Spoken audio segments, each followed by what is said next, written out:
todas as notícias negativas difundidas em qualquer parte do mundo sobre a Coreia do Norte têm origem nos serviços de inteligência da Coreia do Sul, do Japão ou dos Estados Unidos.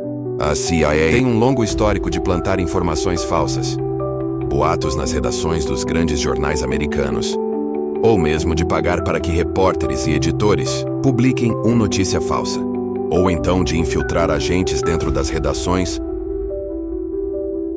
Uma quantidade imensa de reportagens sobre a Coreia do Norte houve como fontes agentes da inteligência ou de outros órgãos de segurança sul-coreanos. Documentários produzidos pelas principais emissoras de TV dos Estados Unidos frequentemente apresentam como entrevistados especialistas no assunto, funcionários ou ex-funcionários da CIA. Em 09/2024, foi noticiado que até 30 oficiais governamentais teriam sido condenados à morte por Kim Jong. Uma fonte é a TV Chosun, do mesmo grupo do jornal Chosun e o BO, que citou apenas um suposto funcionário anônimo.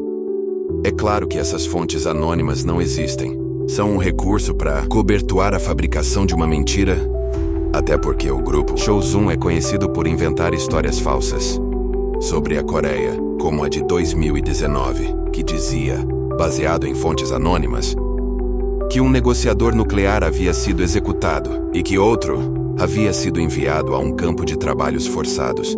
A notícia foi desmentida poucos dias depois.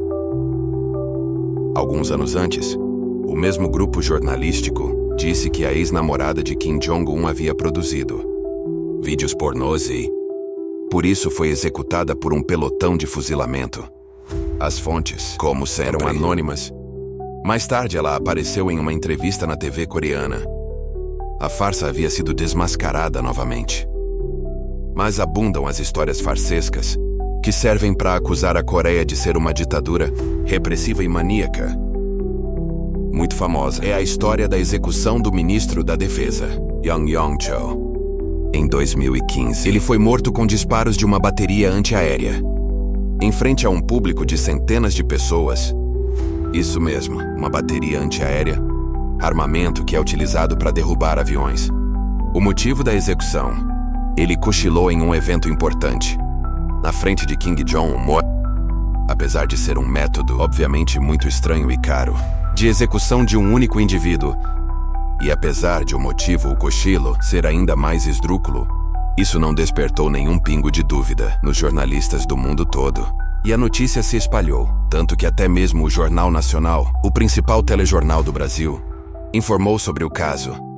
Se ninguém desconfiou de uma notícia tão absurda como essa, logicamente, também não deu a mínima pro fato de que o responsável por essa informação vir à luz foi o Serviço de Informação Nacional da Coreia do Sul, que a transmitiu para o Parlamento da Coreia do Sul e então para o mundo. Pouco depois, a própria agência de inteligência sul-coreana reconheceu que a informação não era confiável.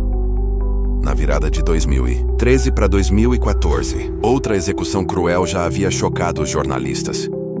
Jang Sun-taek, tio e mentor de Kim Jong-un, foi comido vivo por 120 cães, segundo o título da matéria do jornal O Globo, citando o jornal chinês Wen Weibo.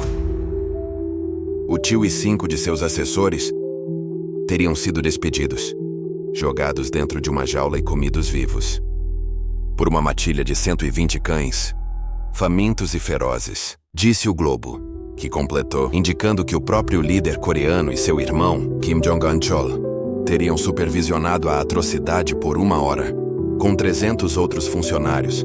Os editores de O Globo se sentiram tão envergonhados de noticiar uma mentira dessa que tiveram de citar um jornalista do Washington Post.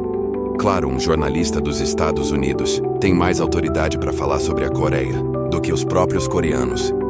Lembrando que o Weibo é um jornal sensacionalista e mentiroso, e que nenhum jornal chinês, e nem mesmo da Coreia do Sul, repercutiu essa notícia.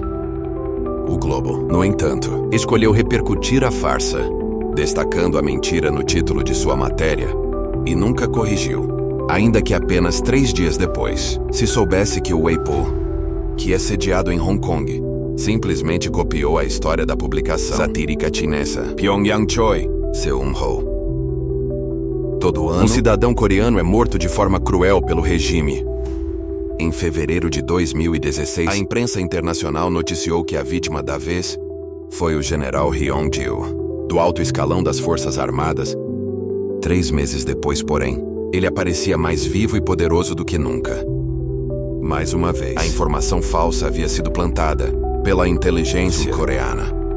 Os informativos que sempre costumam veicular as mentiras sobre a Coreia do Norte, como a Associated Press ou a Fox News, passaram a mão na cabeça da espionagem da Coreia do Sul, dizendo o seguinte: a notícia sobre Hyung-gil marca mais um erro dos oficiais de inteligência sul-coreanos, que frequentemente têm obtido informações erradas ao rastrear desenvolvimentos com seu rival.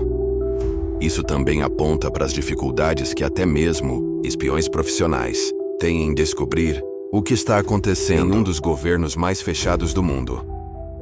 É claro que os cúmplices da campanha de propaganda sempre vão defender seus comparsas como ingênuos que se equivocaram.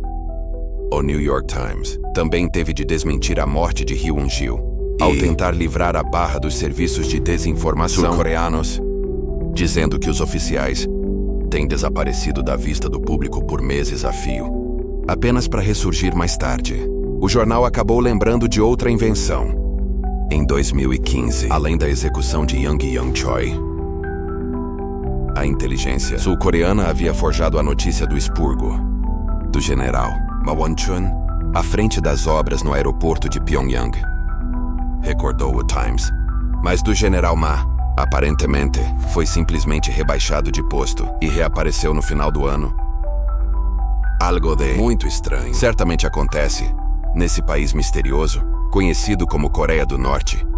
Pelo visto, como já ignoraram alguns observadores das notícias sobre o país na imprensa internacional, aquela é uma terra onde as pessoas costumam ressuscitar após a morte terrível.